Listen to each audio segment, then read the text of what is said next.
The Soviet Union built a weapon that could end the world without anyone pulling the trigger. Moscow, 1983. A Soviet colonel sits alone in an underground bunker watching screens flicker with satellite data. His hand hovers over a single red button. If he presses it, nuclear missiles will launch automatically, not because a general ordered him to, but because a machine decided the war had already begun. He doesn't even need to be alive for it to work.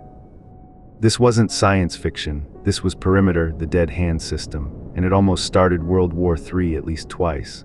Let me walk you through what the Soviets built, why they built it, and why it might have been the only thing that kept us all alive. By the early 1980s, the Americans had a problem. The Soviet Union had thousands of nuclear weapons, but American missiles could theoretically destroy the Soviet command structure before Moscow could retaliate. In theory, a first strike could win. The Kremlin knew this, and it terrified them. So Soviet scientists asked a radical question. What if you didn't need a general to order a counterattack? What if the system itself could decide? What if the dead, the destroyed cities, the vaporized command centers could still pull the trigger from beyond?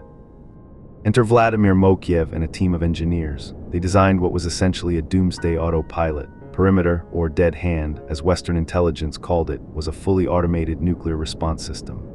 Sensors buried across Soviet territory would detect nuclear detonations. If they registered enough explosions in the right pattern, the system would assume the country was under attack. Here's the crucial part, and this is where it gets genuinely unsettling.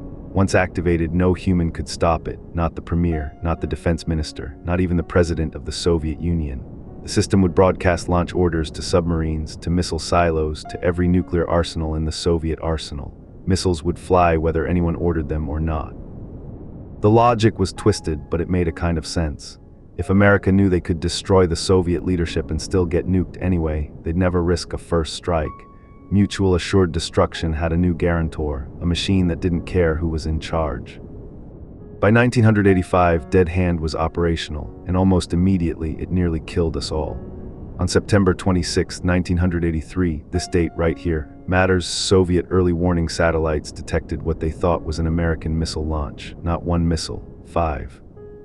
At that moment, a Soviet officer named Stanislav Petrov was on duty in a bunker near Moscow. The alarms were screaming. The system was telling him America had struck. Dead Hand was seconds away from automatic activation. And Petrov had to decide, trust the machine or trust his gut. He chose his gut. Petrov declared the alert a false alarm, a sensor glitch probably. He didn't activate the system, didn't launch, didn't end the world. Later, investigation showed he was right. A rare alignment of sunlight off clouds had spoofed the satellites. The machine had almost killed billions based on a trick of light. But here's what's crucial. Dead Hand didn't need Petrov's permission. It was designed to launch whether humans wanted it to or not. Petrov's job was only to delay activation long enough to confirm the attack was real. And that time, those crucial minutes, was all that stood between us and nuclear winter.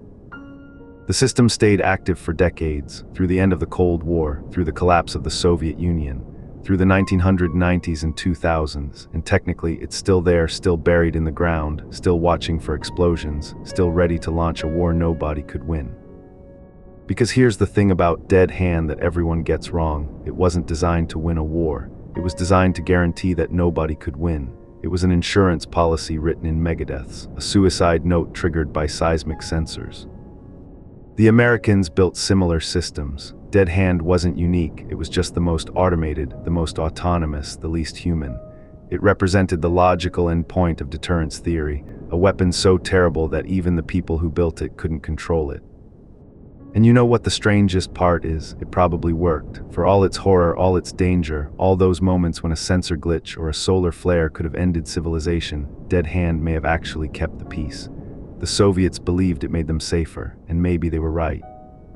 The Cold War ended without a shot fired, not because leaders were wise, not because diplomacy prevailed, but because both sides had built weapons so terrifying, so uncontrollable, so utterly divorced from human judgment that starting a war became literally unthinkable. Dead Hand sits in those documents over there, filed away in declassified archives. A machine that could decide to end the world, a doomsday insurance policy that nobody wanted to cash, and a reminder that sometimes the thing that saves you is the same thing that terrifies you most. Subscribe for more stories of the systems, the secrets, and the near misses that shaped the Cold War. There's a declassified crisis you've never heard about waiting.